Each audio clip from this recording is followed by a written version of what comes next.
Okay, so what's good, everybody? My name is Ray. Um, it's a little bit of a different setup, but like I kind of want to do something a little bit different just to see like what it would look like. But yeah, like here we are, man. Today, I feel like it was long overweighted. Like I should have done this earlier, but life has just been lifing. I'm sorry.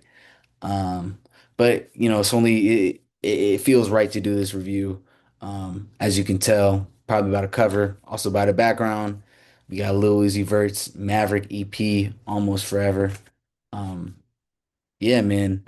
I'm really I guess like a little bit of background because I do background kind of like on who these people are every album review, whatever.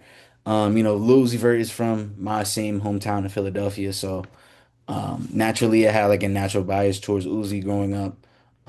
I was literally in middle school, high school when he like rose to like fame basically. So like I was there for like Money Long or like the EXO tour life, like um, you know, Eternal Take, all of that. Like I was there. So seeing that, especially someone, from the same like city as me was really crazy. I grew up like I said this in my intro video. I used to like grow up on the school bus. We would like not even school bus, but like if I was like going to or from the school, I would see Lil Uzi Vert driving around Philly. I swear to God. And the only reason why you knew it was him is because he'd have like these decked out anime cars. Like it's like if you know, like if you was a fan for real, like he would just be around Philly driving around. So like naturally I started like his music more and obviously I'm still a fan now. So I think going into this project, there was a lot of questions about where Uzi stood in the term in like I guess like the tiers of rap. And I think a lot of people unfairly gave him a lot of criticism, and kind of fairly because I won't lie, like I didn't really like EA2. That wasn't my favorite. But I didn't really mind Pink Tape. Um, I feel like it was a little bit unfairly critiqued, but like it is what it is. Um, and I think there was kind of like this stigma that like Lil Uzi Vert doesn't really know how to like make good albums in comparison to his younger days. And I think a part of me was kind of upset because I think Uzi kind of sometimes like played into it because like for example like Pink Tape the intro I think that Pink Tape was a Love Is Rage 2 song. Um and it's like he it feels like sometimes like he tries to do too much for the fans rather than being himself. And with Maverick, I think this really shows that Uzi was kind of like in his own lane and he wanted to really prove that he can like do his own thing. And I'm really happy about that. So before we talk about Maverick, I actually added a new thing. I'm gonna do cover art, the good, the bad, my favorites, and then my conclusion. Um, so with the cover art, you can see it behind me, but I'll probably put it up. It really pays homage to Uzi's family and his grandma. I think that's really tough. Also because I grew up around, my family and my grandma. Shout out to them. The cover art, it teases that there's new music that's releasing after this. You can kind of see it in like the eyes of the little kids and stuff like that. That's what fans have pointed out. Um, and yeah, like I think also like the photo kind of really just shows like family memories, and that just kind of really resonates with me because like that's kind of how we kind of all grew up if you were like in a black household. um so yeah, like it's cool, it's cool to really see that. And then Uzi in the middle, you feel me, with the little Mickey Mouse hat joint on. So yeah, man, it's cool cover, cool EP cover, nothing crazy, but it's still like it's intriguing. um so for the good, I love how this Uzi sounds like he has a new sound. And the sound really takes inspiration, at least from me, from like the underground rappers of today. Uh Uzi sounds like he has like a lot to prove. Or a lot to, I guess not prove might not be the right word. He has a lot to remind people that he's one of the best rappers in the game. And we've also seen, if you're a Uzi fan, there was recent controversy with him and other underground rappers, or maybe not underground is the right term, mid tier level rappers, like the level before mainstream, like them saying that he fell off, Uzi responding and saying that he one of the founders of it. And I think with this EP, he really like showed that he was one of the founders of this new form of rap. You know what I'm saying?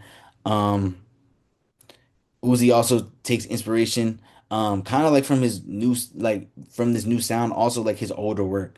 And one of my favorite songs literally reminds me of like an old Lil Uzi Vert intro, and I'll talk about that when I list my favorites.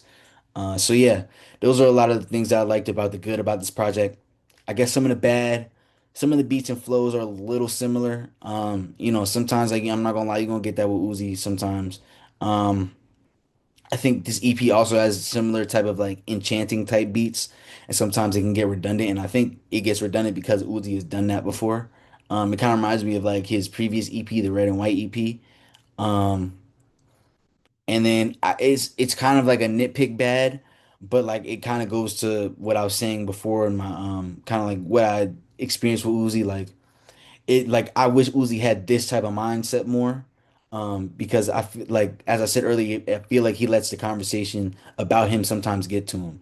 Um, Rather than like letting the music dictate his status. You know what I'm saying? And I think this project is one where he finally let the music kind of dictate his status more than the other way around. And it's been a long time since he's done that. So even though it is a bad, like it's still kind of a good because I want Uzi to continuously like be like this. And I say it's a bad because he didn't have this for like maybe like a quarter of the decade, maybe or like half the decade almost since like 2020. So yeah. With the bad being over, it's time to go into my favorites. And at three, this song it really like let me know okay Uzi actually might be back, and it's a song Go. Um, and I say that because it like Uzi literally like he's kind of straightforward questioning kind of his relevance and how people kind of perceive him. Because of and I it might have been around like that controversy with Nine like people questioning if he was still one of the top dogs. Maybe at this time even Uzi kind of questioned himself. But then also I think he like rightfully kind of contradicts himself in the song by just immediately flexing and showing people that he's still the same little Uzi. And it just sounds like he's just having fun and flowing freely, which is a song, which is like something that he hasn't done in a minute. Because I feel like his previous projects, it felt like um, he was trying to force himself to find the rhythm. And I know he's complained about that in the past because he was like contemplating retiring and stuff like that. But I feel like this, it really like and it goes back to kind of like feeling like he has something to prove, like he's just flowing freely and doing his thing. And it just sounds so good. Like that's why I really like Go. Um and again, like I said earlier, this song was the song that let me realize that Uzi was like here to stay in 2026. So yeah, I really like this song. Shout out to Uzi, man.